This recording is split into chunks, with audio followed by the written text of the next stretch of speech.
Dalam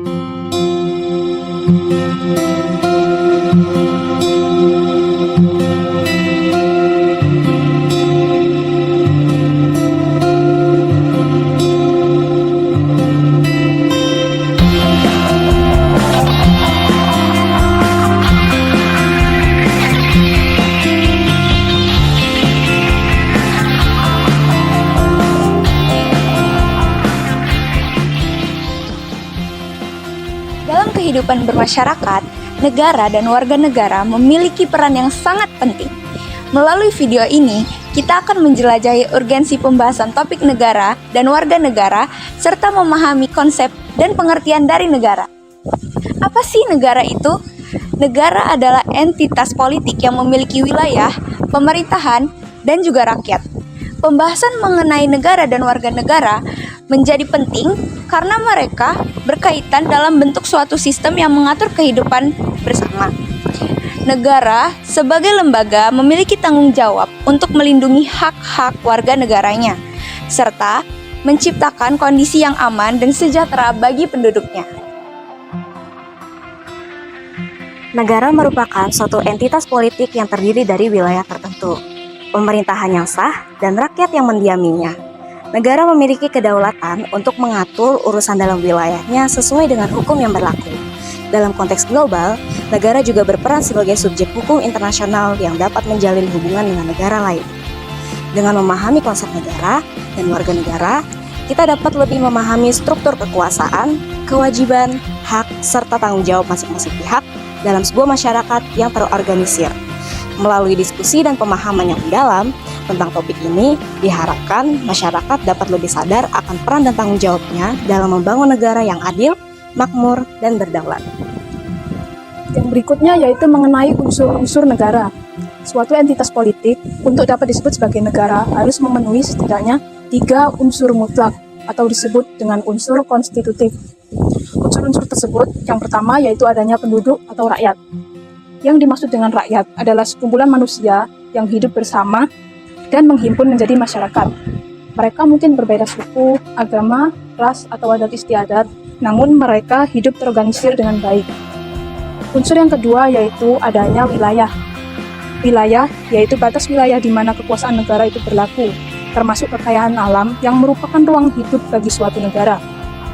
Tanpa adanya batas-batas tertentu, suatu negara tidak akan dianggap segala kedaulatannya dan eksistensinya.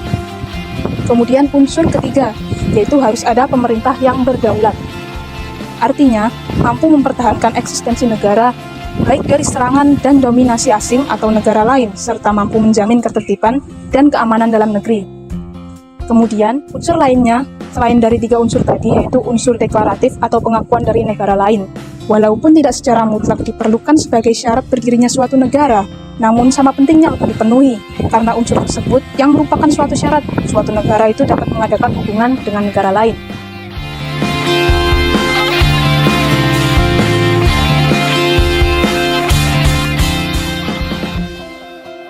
Kalian akhir-akhir ini dengar gak sih kayak ada berita soal pembunuhan gitu lagi marak-maraknya gitu? Oh iya, dengar gak? Kayaknya pernah lewat di TV nggak sih? Oh iya, di berita Channel TV. apa ya tuh? CNN kok ya?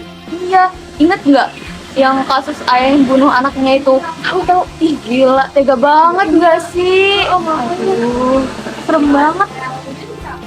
Banget nggak sih ngelihatnya? Bukannya negara tuh udah ngatur undang-undang ya buat apa melarang pembunuhan sama pelindungan hak asasi manusia, ya kan? Dari kemanusiaan. Kejam banget kan? Iya, nggak ngotak. Itu kenapa ya perbuatan kejam kayak gitu tuh masih banyak terjadi gitu? Kurang Di ini sih. Indonesia gini, sayang banget gak sih? Kurang kesadaran Kenapa dia. ya? Aneh banget. Iya ya, tapi emang gitu sih. Undang-undang aja nggak cukup. Kita sebagai warga negara juga harus punya sikap kesadaran hukum. Benar. Iya sih. Polisi juga harusnya lebih ini sih bertindak. Bener tuh, percuma kalau hukum ada tapi nggak ditaati. Indonesia kan negara hukum. Iya bener banget. Percakapan tadi tentunya mengundang pertanyaan, apa aja sih fungsi negara itu? Negara memiliki fungsi-fungsi utama antara lain yang pertama fungsi kedaulatan. Negara memiliki kedaulatan atas wilayahnya yang berarti memiliki kekuasaan tertinggi untuk membuat kebijakan dan hukum di dalam wilayah tersebut. Yang kedua, fungsi perlindungan. negara bertanggung jawab untuk melindungi warga negaranya dari ancaman baik dari dalam maupun luar negeri. Ini mencakup perlindungan terhadap hak asasi manusia, keamanan, dan kesejahteraan. Yang ketiga, fungsi pembangunan. Negara juga memiliki tanggung jawab untuk membangun masyarakatnya melalui pembangunan ekonomi, sosial, dan budaya guna meningkatkan kualitas hidup warga negaranya. Tujuan negara adalah pedoman arahan segala kegiatan negara, mulai dari menyusun dan mengendalikan alat perlengkapan negara, hingga kehidupan rakyatnya. Tujuan negara Indonesia tercantum dalam alinea keempat dalam Undang-Undang Dasar 1945 yang menyatakan bahwa tujuan negara adalah membentuk suatu pemerintah negara Indonesia yang melindungi segenap bangsa Indonesia dan seluruh tumpah darah Indonesia, memajukan kesejahteraan umum, mencerdaskan kehidupan bangsa, dan ikut melaksanakan ketertiban dunia yang berdasarkan kemerdekaan, perdamaian abadi, dan keadilan sosial. Tujuan negara Indonesia meliputi nomor 1, melindungi seluruh bangsa Indonesia dan seluruh tanah air Indonesia. 2, memajukan kesejahteraan umum. 3, mencerdaskan kehidupan bangsa. 4, ikut serta melaksanakan ketertiban dunia yang berdasarkan kemerdekaan, perdamaian abadi, dan keadilan sosial.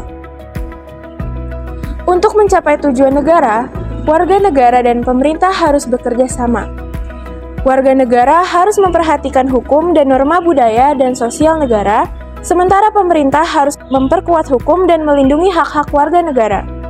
Kesejahteraan umum dapat dicapai dengan penggunaan produk lokal, pendidikan yang mumpuni, dan program-program sosial. Selain itu, negara juga harus menghargai perbedaan suku, budaya, dan agama, dan melakukan usaha untuk mencegah pelanggaran hak-hak anak, seperti penjualan anak, prostitusi anak, dan pornografi anak.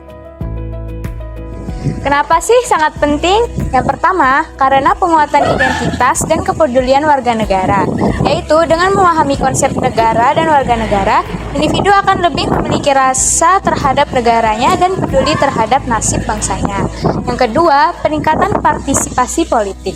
Memahami peran sebagai warga negara akan mendorong partisipasi dalam proses politik seperti pemilihan umum, debat publik, dan kegiatan politik lainnya.